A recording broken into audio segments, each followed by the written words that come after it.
Cooking with kids is not just about ingredients, recipes, and cooking. It's about harnessing imagination, empowerment, and creativity. Hey guys, hello, welcome back to my channel. Today at the Vatsalya, we organized non fire cooking.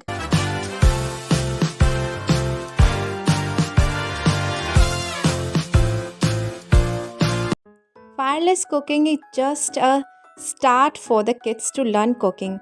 It's not only teaches cooking to children but also teaches some valuable skills of life, encourages children's creativity thinking and problem solving skills.